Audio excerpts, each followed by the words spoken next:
It's 4:20 somewhere, and right now that somewhere is here. Hey there, I'm Janae Burris. I'm Jake Brown, and this is the Cannabis Show, where we talk all things weed. First, big up to producer Vince. I mean, a regular Banksy with this new digs here. Yeah. Look at this. Janae and I just sitting here like we're a couple of real news anchors. Real professionals. We're moving on up, y'all. I feel just like the Jeffersons. You're Thomas and I'm Sally. Well, Thomas Jefferson had one of my favorite quotes. I've spent a lot of my finest hours on the back veranda, you know, smoking a little hemp, looking at stuff. So we may have a little different setup here. You know, it doesn't change. The Week in Weed. Kicking things off in Florida, a medical marijuana dispensary has been banned from selling a product that might be smoked because, of course, only vaping is allowed by Florida state law. The company True Leave has been selling a quote-unquote vape cup that was easily opened, potentially allowing people to smoke the weed inside. In NASCAR this week, your weed ain't welcome here, boy. Carl Long was in violation of NASCAR rules governing sponsorship and paint schemes when he showed up for tech inspection with the logo for Colorado-based vape cartridge maker Veedworks prominently displayed on his car. Perfect. Apparently, mocking the Swedish language is frowned upon in NASCAR. Well, NASCAR is a gentleman's sport. Gentlemen prefer to have their cars wrapped in Jack Daniels and Viagra logos. Speaking of booze, Philadelphia! Their mayor, Jim Kenney, wants to make local liquor stores a one-stop shop for all of your carnal desires, which includes marijuana and hopefully cheesesteak. He adds that selling recreational marijuana at state-controlled liquor stores would allow the state to, quote, capture all the income that is going to the underground. You know, before your wife and kids can get their grubby little hands on it. And I would love to extend an open invitation to join us on the Cannabis Show, Mayor Kenney, or as I refer to you, the most interesting mayor in the world. One government official I doubt will be showing up on set anytime soon, Attorney General Jeff Sessions, who this week issued a memo encouraging the harshest sentence available for those charged with drug and other crimes. Wish I had a joke for this one. It's just downright frightening. How about a moment of silence instead? Perfect. Now to Iowa, where the state is having trouble with its weed supply and looking to borrow a bit of medicine from their neighbor, Minnesota. You know, just a bowl full, maybe. Either that or they're going to have to dig up Backpack Guy's phone number again. Now, as it currently stands, sick Iowans would have to wait 18 months while the state works to set up its own medical marijuana program. Minnesota could offer immediate relief to its neighbors. Come on, Minnesota, do Iowa a solid. You may need something from Iowa one day, like corn or one of those bridges from Madison County. Or more white people. I'm pretty sure all those bridges come with white people. Iowans would have to drive a minimum of 3 hours across state lines into Rochester, Minnesota, to visit a dispensary, then carry it back across state lines into Iowa. Okay, don't forget that good old marijuana is still considered a Schedule I drug by our federal government. So crossing state lines to purchase it sounds as suspicious as finding a box propped up by a stick with the words "free ham" stamped on the side. That Jeff Sessions is a wily coyote, y'all, and the children of first-time drug offenders are his arch nemesis. And it's not the first time this administration has been called Looney Tunes. See you in 10 to 20, Daddy. For more on this story and everything in the Week in Weed, visit us online at thecannabist.co. Now, from a smaller, more serious desk, here's the Cannabist's business and policy writer, Alicia Wallace, with this week's Quick Hit. 2 Colorado members of Congress have introduced a bill to protect state marijuana laws from federal enforcement. Representative Diana DeGette, a Democrat, and Representative Mike Kaufman, a Republican, sponsored the Respect States and Citizens' Rights Act of 2017. The bill would add a provision into the Controlled Substances Act to clarify congressional intent and prevent federal preemption of state law. DeGette and Kaufman had unsuccessfully tried this route before when introducing this bill shortly after Colorado legalized adult-use marijuana in 2012. The bill's resurrection comes at a time when these protections are, quote, more important than ever before, DeGette said, referencing heightened concerns about a potential crackdown by the Trump administration. Quote, this bill makes clear that we're not going back to the days of raids on legal dispensaries, of folks living in fear that they're not going to get the medical marijuana they need, or that they might get jailed for using it, she said in a statement. For The Cannabist, I'm Alicia Wallace with this week's Quick Hit. Thanks, Alicia. Our first guest occupied this very seat as the host of the Cannabis Show. Please welcome former Cannabis editor Ricardo Bach to the show. Hey, brother, how you doing? Good to see you. Good to see you too. So Ricardo Bach, I just said Ricardo Bach. I've called you Bacardo before. This is we've got all kinds of fun nicknames. I'll take it. Do you miss it? Oh yeah, dude! Look at these people. Of course I miss it. Miss being in a daily newsroom. Yeah. Absolutely, it's just an exciting place to work with some of the brightest, most interesting people in any city. Well, but you had to enjoy civilian life a little bit too, right? I mean, you know, I remember talking to you and you're like, yeah, people still like tell me things like off the record. And you're like, nope, that's not a thing you have to do anymore. Like, what was that transition like? Oh, that was funny. You know, the minute I left the Post and the Cannabist, suddenly I had a lot more industry people just openly sharing things with me. But, you know, it's been good. The last couple of months have been busy. Yeah. I've been freelancing for a couple different outlets, including the Daily Beast and Esquire, Cannabis Now. But mostly I've just taken some time off and really started planning this new endeavor that I've been kind of keeping a little bit secretive for a little bit while. Yeah, I mean, it's been the topic of much speculation. Whereas Ricardo, you've become like a Carmen Sandiego figure. People are like, is he, you know, seeing the Pacific, you know, Northwest? Is he taking a sojourn, you know, across the seas? What have you been up to? Well, I have been doing those things. Okay. I would say Pacific Northwest, I saw Victoria for the first time. That was gorgeous. But my new business venture is a content agency called Grasslands. And, you know, a content agency, what is that? We're basically working with cannabis and hemp. Like you're already interviewing yourself. It's like, and what's a content agency? Well, let me tell you. I've gotten it before. It's like, wait a minute, a content agency? What's that? Sure, it is kind of a new concept. Yeah, it's not necessarily new, but it's just new to me. I'm sorry. Yeah, sure. Well, we're working with cannabis and hemp businesses to really make sure that their brand and their messaging is in line and up to par with the quality of their product and their overall vision. So this is crazy because you come from, you know, as fans of the show are well aware, you come from a music background, but you, I feel like, really dove headfirst into cannabis, and you took the time to educate yourself on different products, and now you kind of come out the other end helping people do the same thing. What are you stressing to clients right now? What are you trying to teach them?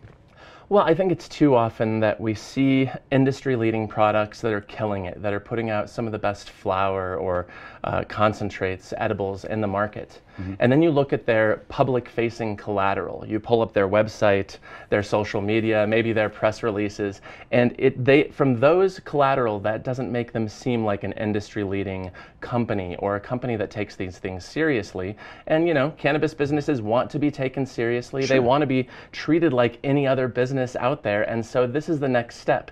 You've focused on your product, it's great, and now it's time to make sure that your website reads properly, that you have a full and active and robust social media presence, and that you're putting out a professional air to the world. Okay, so you're not just like, here's some more memes, I got some spicy memes. You haven't become like Ricardo Bach, a meme lord? I'm bringing meme fire to Grasslands content agency, Jake. So, you know, kind of coming from a journalism background and then going into this, what kind of experience did you have doing kind of some of this different ancillary stuff? I mean, was it something that you had done a lot of, or just kind of learned by seeing so much of it over the years? Right. You know, I think anything dealing with content, whether we're talking about some of the promotional videos that we're helping businesses with, a basic press release, or even some of the ghostwriting that we're doing, it all comes down to storytelling. Sure. You know, and I've been a professional journalist for almost 25 years now, 15 years here in this very newsroom, and I've learned my way around a story in that time. And so this is flexing the same muscles, but just applying it slightly differently. So for example, still producing journalism, really enjoying that, but also writing a press release. I've seen thousands, probably hundreds of thousands of press releases coming across my desk in the 12 years that I was a music critic, and back when I was a general assignment features reporter, as well as writing about cannabis. So certainly I know my way around the space, and there are certainly new skills to develop as well. So one of my new clients, I'm helping them pitch to the media. I've never done that before, but I know how to do it because it's been done to me so often. Right, you're just like, okay, I can kind of mirror mirror some of this. What have been like the big challenges for you? Because I know it can't be easy. You know, I mean, like you said, 15 years in one newsroom. Now you break out on your own, kind of your own content agency. You know, what are kind of been some of the pitfalls or things that you didn't expect? You know, starting a business, that part. Incorporating an LLC. I know. It's all it's like the stuff that LegalZoom warns you about when you're listening to a podcast, and you're like, oh, LegalZoom, I got you. Well, you know, I was lucky enough to be here for so long, and starting the UMS, the music festival, and Reverb, the No, the entertainment blog, and the Cannabist as well. You're fortunate to have the infrastructure kind of built in and the support around you. When you have an IT question, when you have a fiscal question, there's somebody there to answer that for you. And now I'm doing that myself. But in many reasons, this is the reason why I left. I mean, if you go back to that exit interview that Vince and I taped back in December. Must watch. This was, without a doubt, me wanting to go out on my own and do my own thing for the first time in my life. Just turned 40 and I'm doing my own thing and it feels fucking great, dude. You're making 40 look good. I think that's the first S-bomb on the show since I took over too. Oh, yeah. Sorry, Vince. No, up top. That's all right. Let it fly.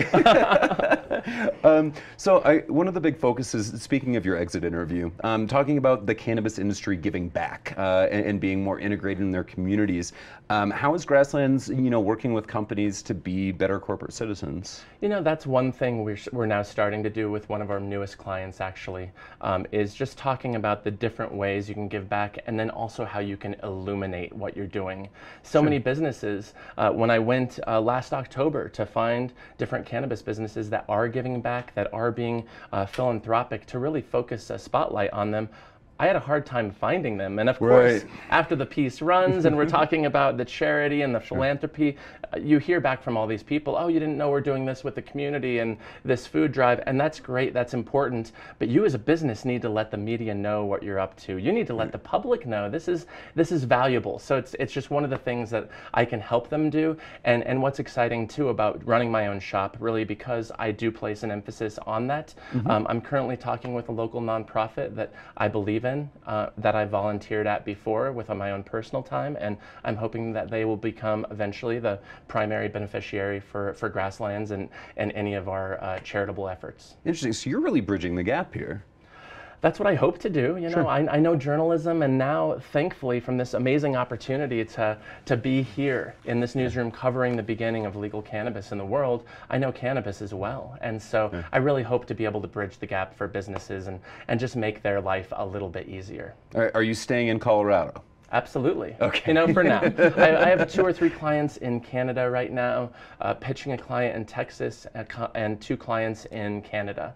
But for now, we're staying here. There have certainly been a couple interesting offers in California, northern and southern, but that's what's happening right now. It's the brain drain, man. Everybody's taking off. I know, that's interesting. I saw some stuff on social media where you might have been contemplating a move westward, young man. That was a total bamboozle. I just figured if I told everybody I might be going to LA, get a lot better housing options here in Colorado. All of a sudden people are like, don't leave, there's a house right down the street from me. I'm like, thank you, all of my new realtors. Janae, grizzled California veteran. She's like, no way. You'll be right back. Yeah, you wouldn't last a minute there. There's a little Jake. She calls me Jacob. Yeah, that's what I knew. What are you excited about in terms of cannabis media in general lately? I know that you said you're doing some freelancing, but it seems like kind of this exploding space. But really, I feel like the Cannabist was really, you know, kind of opened the foray, especially for, you know, major dailies to start looking at having more serious cannabis coverage. Sure, I just think the more of us there are, the better. It's never been kind of that exclusive club where you don't want competitors. We need competitors. We need Chris Ingram doing the work he's doing for the Washington Post. And how exciting is it that you guys now have a competitor in, the efforts from the San Francisco Chronicle. Mr. David Downs is debuting Green State. Dave Downs blew me off for coffee when I was in San Francisco. I'm looking at you, Dave. No, I think that there's so much going on, and it's a really exciting time, and it's so good to have you back. Thank you so much. Dude, thanks for having me on. It's great to be back. Well, we're going to have more with you in just a moment, but first, I'm excited to give all of our listeners and watchers an exclusive look at our new cannabis recipe series infused with Top Chef winner Jose Rosenberg. Here it is. Hi there, I'm Jose Rosenberg, chef and restaurateur. We're cooking with Binsk this morning. We're doing some fun recipes, simple, easy things you can do at home, but also restaurant worthy. So we're gonna start with a warm spinach salad with some bacon, pine nuts, goat cheese, and we're utilizing the Binsk wildflower honey and the lemon olive oil to make the dressing. There's two things you have to do first. You wanna pickle the red onions and you wanna get your bacon crispy. So we're gonna get the bacon in a pan, we're gonna get the onions pickling, and then we're gonna put the salad together. My friends at Tender Belly provided this, but you can go to any good grocery store and buy some nice bacon or come by our butcher shop in Boulder. We're gonna save all the bacon fat that's gonna be part of the base of the dressing. Now I'm gonna do the pickled red onion. This is something you can actually do days ahead. So I have a peeled red onion, I cut it in half, and I'm gonna make little, what we call French cuts, little julienne slices. These are gonna go in a pot with some vinegar, water, and sugar, and a pinch of salt, some red vinegar. I like the red wine vinegar because these onions turn kind of pink after it's done. We got about 2 tablespoons of sugar. I've got a perfect measuring spoon. It's called my fingers. We're gonna bring this to a boil. Let it cool for a couple hours. You can even do it the day before, put it in your fridge.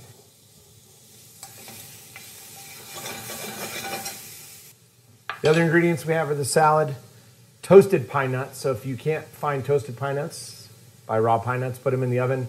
About 350 for 4 or 5 minutes. You just want to watch them, stir them around a little bit until they get evenly browned. This is a local goat cheese. You want plain goat cheese, but a recipe like this, I even wrote it down. Add whatever you want. This is the way I like it, but you can add dried fruit, other nuts. You can put a different cheese on there. Something like this is not set in stone. The fun about cooking is that you can make it your own. Okay, this bacon is nice and crispy now. Pull the cooked bacon out of the pan and set it aside so we can garnish our salad with it. But we want to keep most of this bacon fat right here in the pan because that's going to be the base for our dressing. Because why not? Everything is better with bacon. I know you can't smell this out there, but it's delicious. We're going to leave this bacon fat in the pan.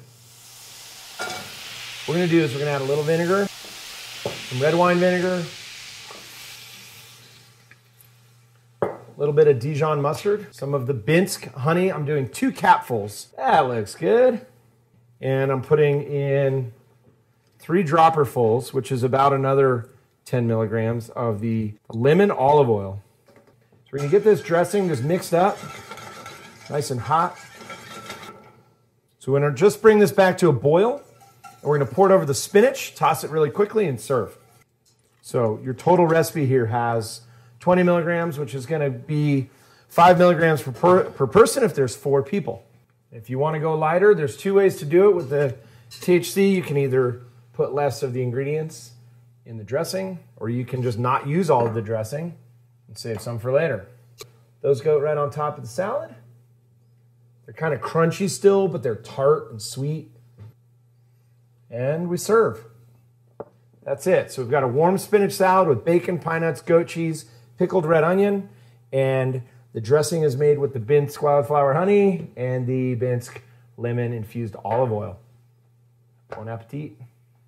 Awesome work, Jose. That looks delicious. I wish I could eat it. Please invite me next time. Our second guest is a stand-up comedian who has been seen on Viceland's Flophouse and Conan. Welcome to the show, Alan Strickland Williams. Good sir. I see you, Jake. You look dapper. Thank you. So do you. I mean, as always. Well, thank you. I'm loving those salmon pants. I have what they call derby fever. I feel like I'm going to migrate upstream looking at those. I mean, it's the best way to go, right? Yeah. Welcome. I don't think I've had a chance to interview you since you were on Conan. Congratulations. Thank you very much. It was really fun. 2014? 2014, yeah, a long time ago, back when things were fine. You know, back when everything was on the up and up, you know. But yeah, it was great, and it definitely opened up a lot of opportunities to get out on the road and perform. And now you're here on the road Yeah. For a Crom Comedy Festival. Yes. This will be coming out on Thursday. So what, you've got dates here? I've got Friday night, 10 p.m. at the Crossroads Theater. I believe it's $15, and it's worth 30. That's a steal, yeah. Yeah. When was the last time you performed high? Last night. Yeah.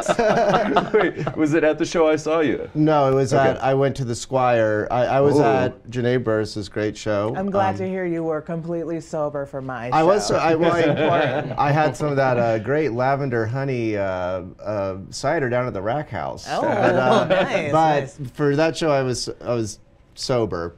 And then, I did the late spot at the Squire, which was a real rowdy show, and I was kind of like, well, let's just get on the level. So Sure. On the level. Yeah. Have you done Squire before? I did Squire a long, long time ago. Back when it was real dusty. an open mic too. Yeah. Okay. And On the so level at Squire is more like a little bit of crack, maybe. Sure. That's more on the The, level. the level's like in the gutter or something. Yeah. Crawl But your way. it was great. It was a fun time, and yeah.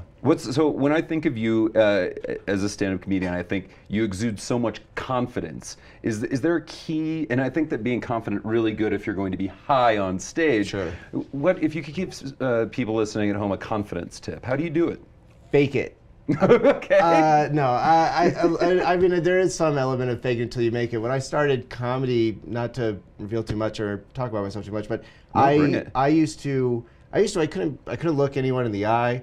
It took me like 6 months to take the microphone out of the stand and like walk around and stuff. Sure. Because I didn't have a background in like performance or anything. So What was your background in? Tennis? I went to college, yachting, you know. Okay. The pants knew. I look like I own a boat, but I don't. I went to college for pre-med because I was very good at science and all that stuff in high school. And then I got to college and I did it for about a year, and I did well and I worked in a lab. And then I asked my like mentor guy, I was like, how long does it take for you to actually study exactly what you want to study? And he was like, I'm not even there yet, and he's been doing it for like 15 years. And I was like, okay, I gotta get the fuck out of here. and switch it up. So I then like dropped all my genetics and biochem and organic chemistry and all that and started taking creative writing and philosophy of the who cares. And so then know? you get on stage and you're like, oh, I'm taking all of this writing and I'm putting it into action, and I don't have any experience. Right, exactly. And so, but you know, it's like anything else. You just do it over and over and over again until you don't care that you don't know what you're doing. And then you figure out what you're doing. But a lot of it is... Like us. Yeah. Hey, you guys are doing it too. No, one to tie it into, you know, weed, it's like, a lot of comics, when they start, they get like wildly, wildly drunk before they go up because it's liquid courage or whatever. And you're also waiting around for your spot at an open mic. It's in a bar. You're like, trying to calm your nerves. What I realized worked for me was I tell a lot of my jokes are pretty measured and like one-liners. So what worked for me was smoking a little weed. It like slowed me down because I would usually get nervous, speed up, talk really fast, mumble over everything. And if I smoked a little weed, it would kind of just make it real nice and easy. We'll give the audience a chance to react and be in the moment. I like that you found a way to incorporate weed as a performance-enhancing drug. Sure. Now, My favorite kind. you were also just a judge on a cooking show? Yeah, I judged it with another comic named Rob Fee, and it was there's a few of these shows actually coming out now, and it was a gourmet chef competition show where all the food was weed infused with butter or oils or whatever. Where is this, by the way? This was in, oh God, where were we? We had to, it was funny because we actually had to go out like about an hour to shoot it because we were off, it was outside of LA a little bit. Okay, so this is, But of course in it's LA, California where all the cool weed TV stuff's happening. A little bit out there, and they sent us a car and everything because they didn't want us to be impaired when we came back. And that was the first time I got to ride in a Tesla. So being pretty high on like gourmet Italian food edibles and then jump in the Tesla for the first time where it's like a DeLorean and things are like going up and down, I was like, okay, this isn't so bad. Yeah, this is the way to be. What's your experience in judging food?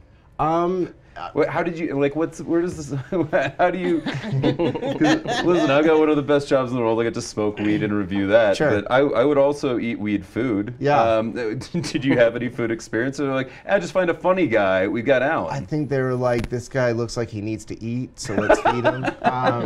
No, it was just, I honestly got it through a friend, like everything else in fucking Hollywood. And I showed up, and it was just so great because usually my experience with edibles is always like, here's a brownie blaster or like some like super sugary s'more thing. Right. And to have like, I mean, the salad had weed in it. Like, it was great. Which seems like the most natural place, right? Yeah. It's like, Eat your salad and yeah. And then you recently trimmed for the first time? I did. I went up north, to connect with the get right in there. with the flower and everything. Farmed bowl. Yeah, it was great. It was really, I mean, it's an interesting experience to see how, and from what I've heard, different operations, sometimes you're going and literally pulling the plant out of the ground. Sometimes it's brought to you and you're trimming, and there's outdoor, indoor, and all that stuff. We were doing all outdoor stuff. Nice. And it was really interesting, and really, it was fun too because you're outside. It was beautiful weather up in Northern California, and but I did realize that I'm better at smoking it than trimming it. Yeah. Did you realize that, or did they tell you that? Well, maybe it was a little bit of both.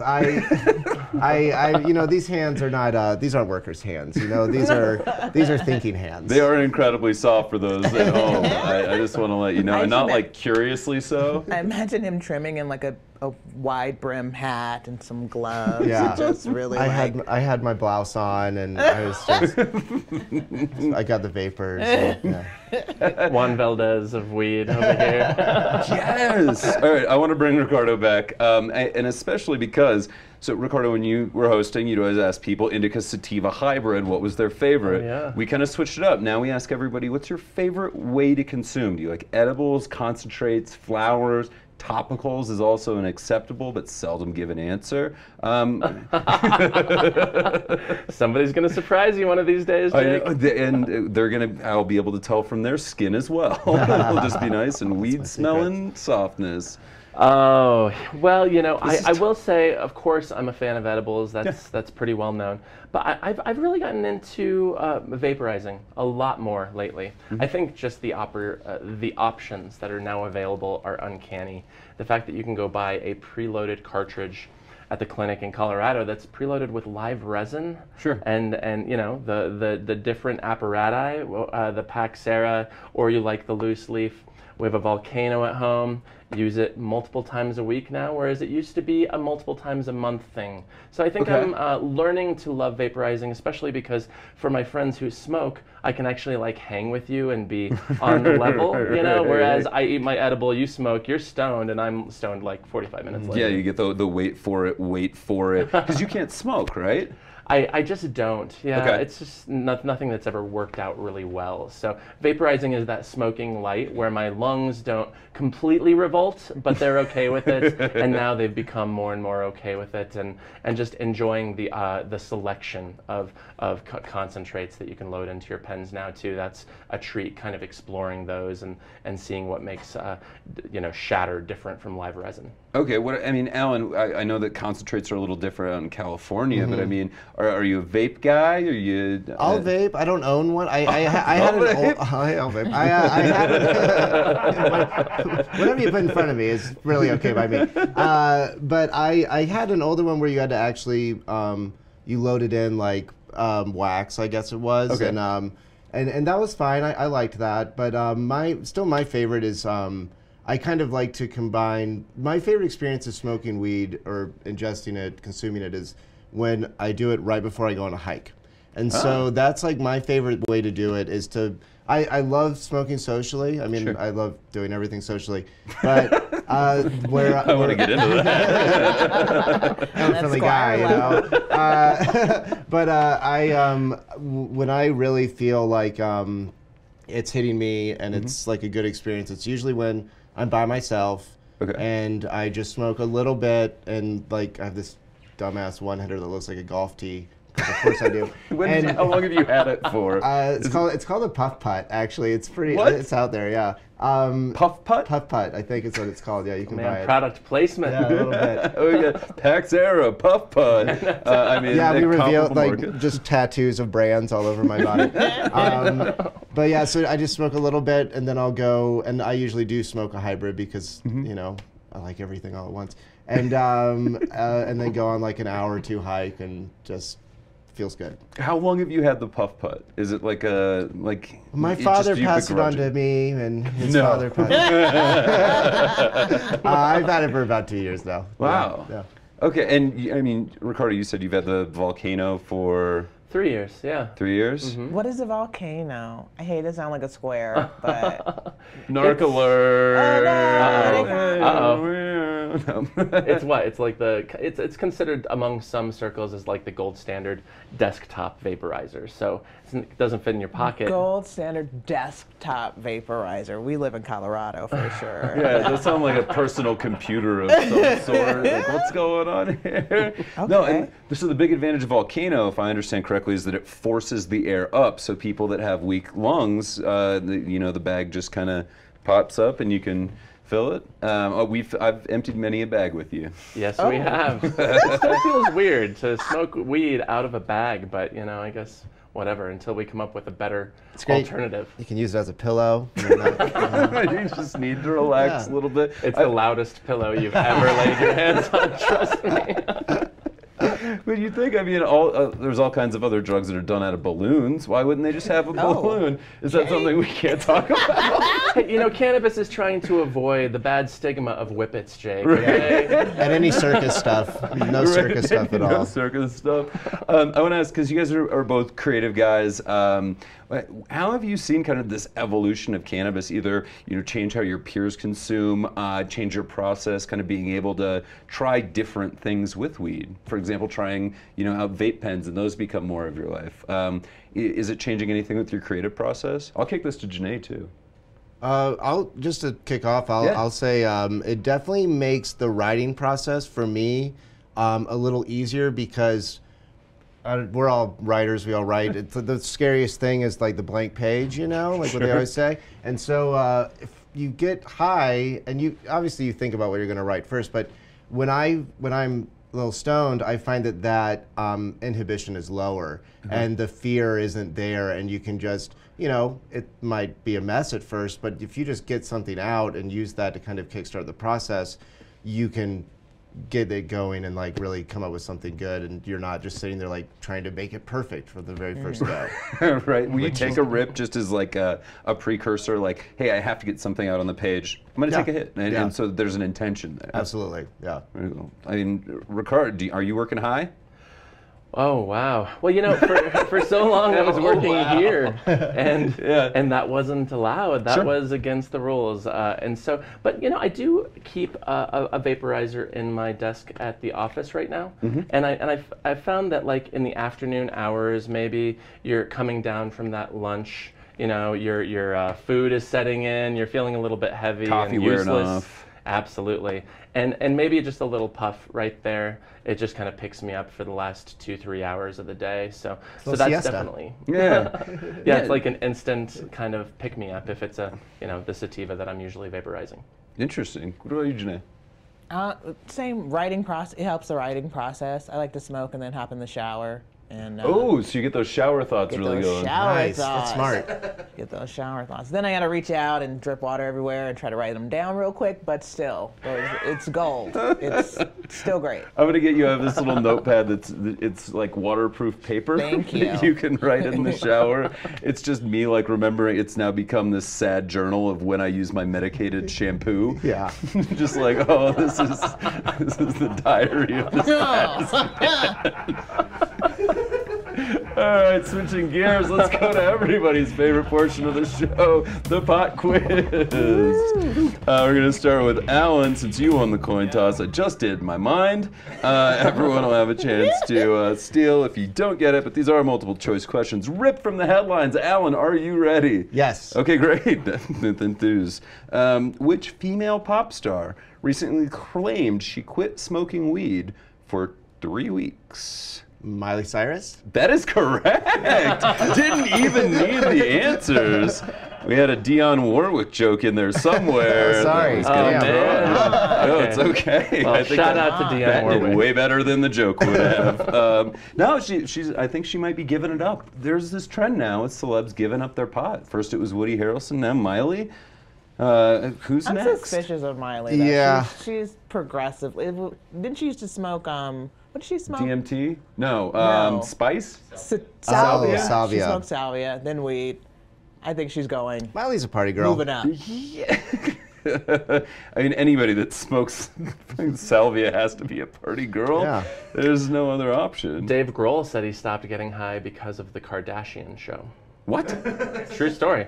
Did he elucidate on that? True story. He said he was watching Keeping Up with the Kardashians one night, and he was stoned, and he's like, I'm not going to watch the show anymore, and I'm not going to get high anymore. Oh, Man. They Damn it, ruined Kardashians. everything. He claimed They ruined another one. everything. All right, we're 1 point for Alan. Question number 2 for Ricardo. Alternative Medicine Maryland has asked for a temporary injunction in their state, claiming that race wasn't considered in the application process after how many African American-led teams were awarded licenses? Is it A, 0, B, 1, C, 2, or D, 3/5? Nervous laughter. I'm going to go with A. That is correct. Not a single license. Shame on I you, don't Maryland. want to ring the bell on that. What's a Saturn bell? Yeah, and I mean, Maryland was supposed to be pretty progressive, saying that was going to be included in the licensing considerations. All of that didn't end up happening. So, and Eugene Monroe, friend to the Cannabist, is currently perhaps a part of that lawsuit, I think. Get it, Eugene. All right, we're going to all tied up at 1 apiece. Going back to Alan. In 2 years of sales, Minnesota's 2 licensed medical marijuana manufacturers have lost how much money? So 2 manufacturers have lost a lot of money. How much is it? Is it A, $1.2 million, B, $4.7 million, C, $11 million, or D, enough for 3 Adrian Petersons? I'll say B. I'm sorry, that is incorrect. Ricardo with a chance to steal. Is it A, $1.2 million, or C, $11 million? C. That is correct. Wow. They have taken a bath. What's going on in Minnesota? Apparently not enough patients. They have a really restrictive system, so not getting enough people through the doors. And Yeah, here comes Iowa, though. yeah, exactly. Share with Iowa. Please, Iowa. All right, Ricardo with a chance to win it all right here.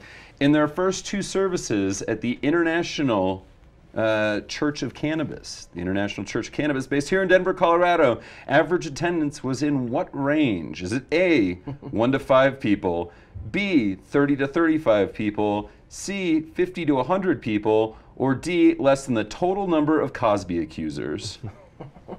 I mean, more than the. I'm like, where is this going? Nope. I'm going to avoid the Cosby answer and say C. That is incorrect. Alan with a chance to steal. What were the other? It's A, 1 to 5 people, or B, 30 to 35 people. 30 to 35. That is correct. All right. Wow, I didn't go there because I thought that was too specific an estimation. So, clearly. Now, I've noticed this last D option is always a little funny. The game is afoot. All right, we're going to have a tiebreaker now. The way the tiebreaker works is that you'll say your own first name when you think you know the answer to the question. So you say your own first name. That's the way to indicate that you think you know. Okay. Once you say that, you have 5 seconds to answer. In the event that you don't answer, the other person will have a chance to steal. Are you ready? Yes. All right. You guys know your own names? The tiebreaker is, what is your middle name? Alan Strickland. I think Alan takes it. Congratulations. Alan on the quick draw. And he's our winner with 3 points. Nice work. Congratulations, both gentlemen. And thank you so much to Ricardo and Alan for joining us today. Thanks to all of you tuning in at home. And don't forget, you can subscribe to our brand new YouTube channel to see our new set and all of that gorgeous video with Chef Hosea. For Janae Burris, producer Vince, and the whole Cannabis Show crew, I'm Jake Brown, and we'll see you next week. I'm allowed to lose, I choose to win, I'm all in, I'm calling any posse you'll be raising at the end, I'll say it again, ain't afraid to get in, I'll be going for the jackpot with aces in my hand, I'm raw.